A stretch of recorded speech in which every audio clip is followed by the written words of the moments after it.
Welcome back to the Florida History Podcast. I'm Kartik Krishnaiyer. And I'm Robert Bucciolato. So, those pesky Americans wouldn't give up. We left off the last episode talking about them fleeing after the Battle of Thomas Creek. But the truth be told, as we talked about at the end of that episode, the Americans just saw this as a temporary setback. And once their forces were back in Georgia, they were busy once again planning for another invasion. And this time they thought if they planned better, if they organized better, if they sent more troops in a more organized fashion, they would be successful. General Robert Howe, Charles Lee's second in command during that aborted invasion in 1776, and had some sort of knowledge strategically of how to invade Florida. He was put back in charge of this invasion.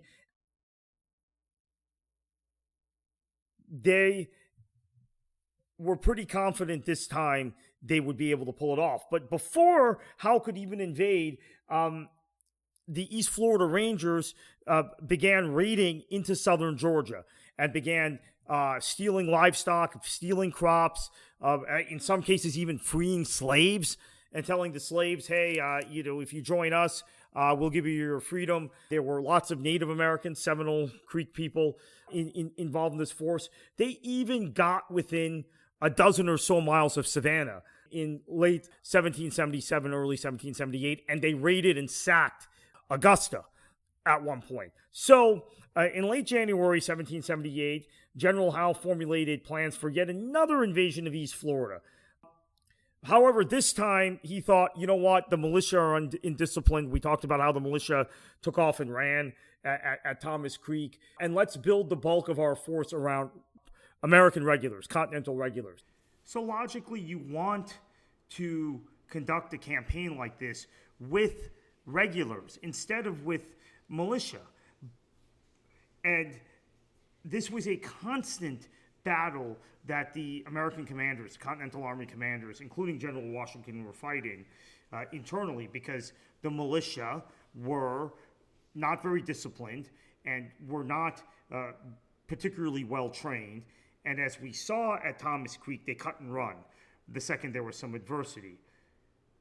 But there were political considerations in play. This wasn't politically popular in Georgia, so you run into trouble like the Gwinnett thing in the last invasion. You run into trouble in McIntosh. You run into trouble with the politicians in Georgia.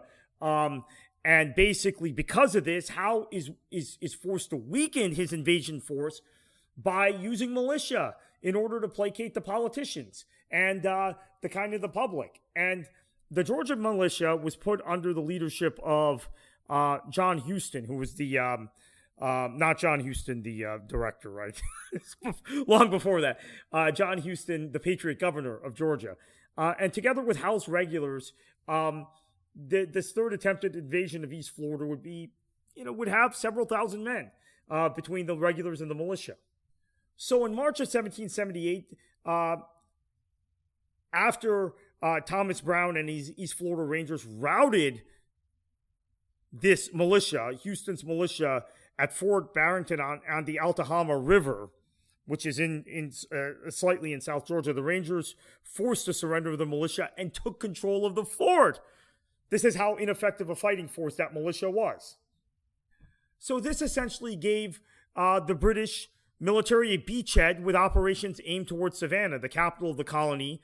And so the presence of East Florida Rangers on Georgia soil necessitated a much more aggressive posture from the Americans towards East Florida, now for both offensive and defensive purposes. So let's fast forward here. In May, Howe sent his remaining troops, and these were now all regulars and some militia, but mostly regulars, south, and they crossed the St. Mary's River into East Florida on June 28th. After some initial success, including chasing Brown's Rangers south, the Continentals again ran into trouble.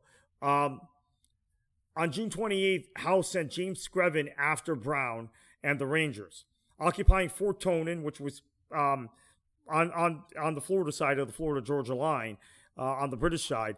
The next day, the Americans seemed to be having some success, right? They were more organized. They were being properly led this time than in the previous invasion.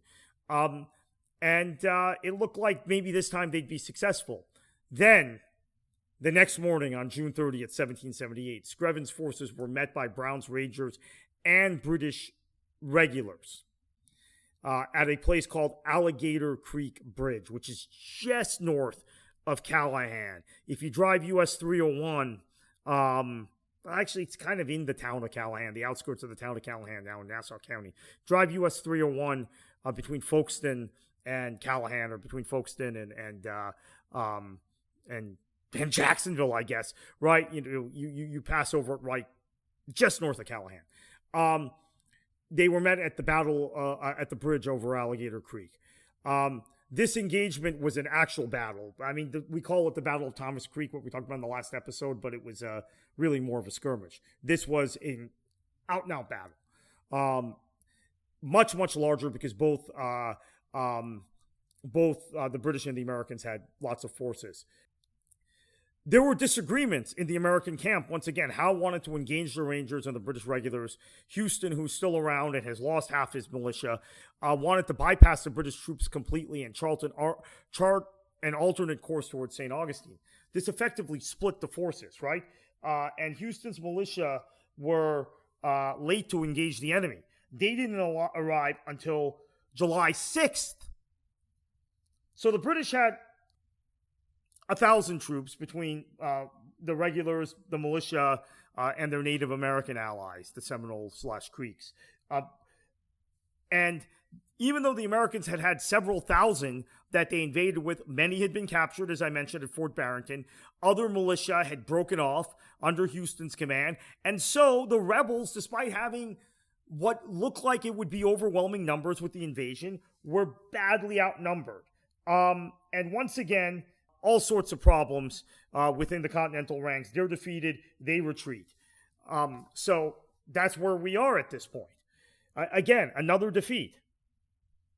And our book is going to have vivid details about this because, Robert, I want to talk to you, want you to talk the listeners through the art you commissioned about this battle specifically, and some of the other things related to the American Revolution in Florida. But I think one of the enduring images, and again, it's artist creativity because we don't have pictures, but we commissioned some artwork about this battle. Yeah, so the artist is a well-known local artist here in the Panhandle, and he does a lot of artwork. He does a lot of wall murals in South Georgia as well. He just signed a contract with, I believe it's the city of Jacksonville to do some murals. Oh, wow. Yeah, so he's a really busy artist and a good friend. And he loved the idea of doing some original artwork in the style of the period. So what this gentleman did was he created some color images, sort of almost like computer artwork, sort of similar to some of the images that you would see nowadays. But for the actual battles like these ones, what he did was he took ink and quill and parchment, and he basically just little by little, it would take him, I want to say it'd take him about a week or two to do each one, and he very carefully designed these images to kind of look like the sort of artwork that you would see in Punch magazine from 100 or 150 years ago or 200 years ago, something that you would see in a newspaper in London, basically describing these events that are happening on the other side of the world here in America, as our brave soldiers are fighting these ruffians, who are trying to break away. And he wanted to make sure that he was able to capture the pain and the suffering that is inflicted by a actual cannon ball or a musket ball Howitzer, as we saw in in, Pensacola. yeah, into the human body, and how the parts of the body will shatter. And so there's a really great marriage between this sort of old world newspaper artwork esque, while at the same time he maintains the more graphic nature of this very up close, dirty, personal combat that was totally new to those soldiers in England, who were used to campaigns in Europe where, even though it was bloody, they were projectiles that were coming far away from straight columns, from a yard or two away. This was hand to hand. This was close. This was ambushes. And so he painted one in particular, the ambush on the bridge, and he was able to really capture the chaos of that moment, because it was something that happened. I think the whole entire altercation took, couldn't have been more than 20 minutes. But in that 20 minutes was levels of carnage that, in a lot of ways, here in North Florida and in South Georgia, really changed the whole way that wars would be fought moving forward.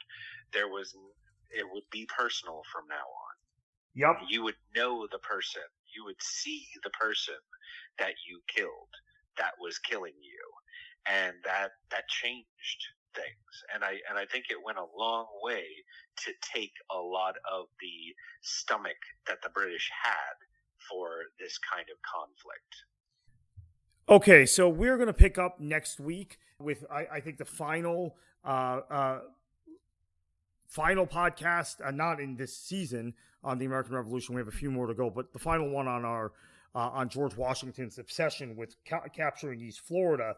But before we do that, I want to mention that once again, the failure to capture East Florida led to finger pointing in the American ranks. And this time you had Howe and Houston sending contradictory reports to the Continental Congress, blaming each other and showing and just showing a lack of respect for one another. So at this point, the Continental Army, the Continental Congress, Robert, they're like, in Philadelphia, they're like, you know what? We're done with this Florida thing, with East Florida. But George Washington, as we're going to discuss in the next episode, continued to harbor ambitions of capturing East Florida. So we'll be back with that next week.